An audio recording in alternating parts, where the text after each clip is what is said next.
अध्याय 20 उपसंहार। जब प्रेम का यह उच्चतम आदर्श प्राप्त हो जाता है तो ज्ञान फिर न जाने कहाँ चला जाता है। तब भला ज्ञान की इच्छा भी कौन करे। तब तो मुक्ति, उद्धार, निर्वाण की बातें न जाने कहाँ लुप्त हो जाती हैं। इस देवी प्रेम में छके रहने से भी भला कौन मुक्त होना चाहेगा।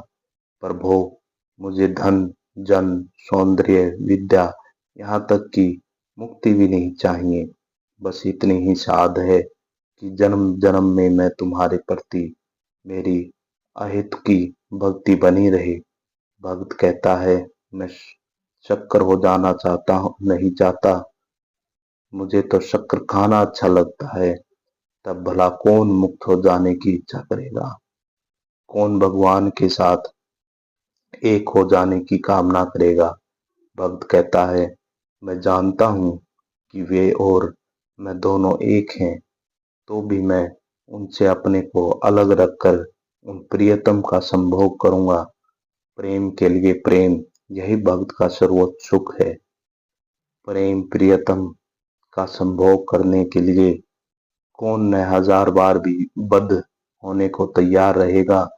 एक सच्चा भक्त प्रेम को छोड़ और किसी वस्तु की कामना नहीं करता।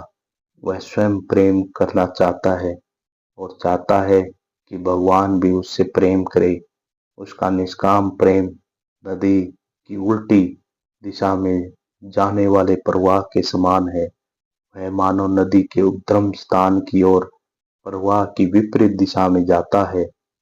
संसार उसको पागल कहता है। मैं एक ऐसे महापुरुष को जानता हूँ जिन्हें लोग पागल कहते हैं।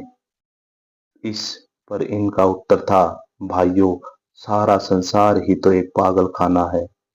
कोई सांसारिक प्रेम के पीछे पागल है, कोई नाम के पीछे, कोई यश के लिए, कोई पैसे के लिए, फिर कोई ऐसे भी है जो उद्धार पाने या स्वर्ग जाने के लिए पागल है। इस विराट पागल खाने में मैं भी एक पागल हूँ। मैं भगवान के लिए पागल हूँ, तुम पैसे के लिए पागल हो और मैं भगवान के लिए। जैसे तुम पागल हो वैसे ही मैं भी। फिर भी मैं सोचता हूँ कि मेरा ही पागलपन सबसे उत्तम है। यथार्थ भक्त के प्रेम में इसी प्रकार की तीव्र उन्मत्ता रहती है और इसके सामने अन्य सब कुछ उड़ जाता है। उसके लिए तो यह सारा जगत केवल प्रेम से भरा है। प्रेमी को बस ऐसा ही दिखाता है। जब मनुष्य में यह प्रेम प्रवेश करता है तो वह चिरकाल के लिए सुखी, चिरकाल के लिए मुक्त हो जाता है और देवी प्रेम की यह पवित्र उन्मत्ता ही हम में समाई हुई संसार व्याधि को सदा के लिए दूर कर दे सकती है।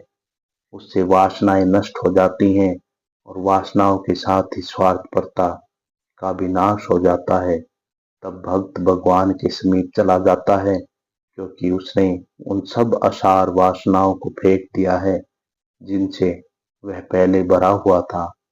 प्रेम के धर्म में हमें द्वैत भाव से आरंभ करना पड़ता है। उस समय हमारे लिए भगवान हमसे भिन्न रहता है और हम भी अपने को उनसे भिन्न समझते हैं। फिर प्रेम बीच में आ जाता है।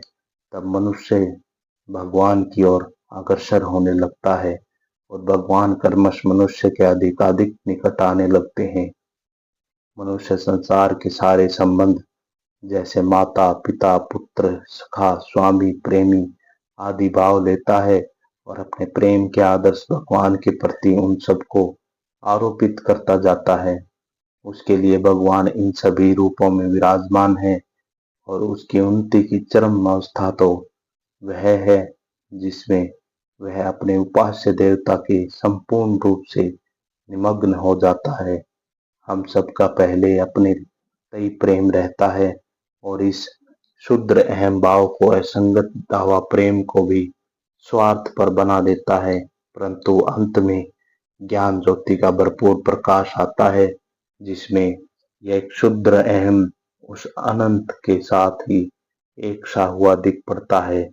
इस प्रेम के प्रकाश में मनुष्य स्वयं संपूर्ण रूप से परिवर्तित हो जाता है और अंत में इस सुंदर और प्राणों को उन्मत्त बना देने वाले सत्य का अनुभव करता है कि प्रेम, प्रेमी और प्रेमास्पद तीनों एक ही हैं। हम इस अध्याय को यहीं पूर्ण विराम देते हैं। इसी के साथ हमारी भक्ति योग पुस्तक का सार यहीं समाप्त होता है। हम अब आपके सामने राजयोग पुस्तक का सार लेके आएंगे। धन्यवाद।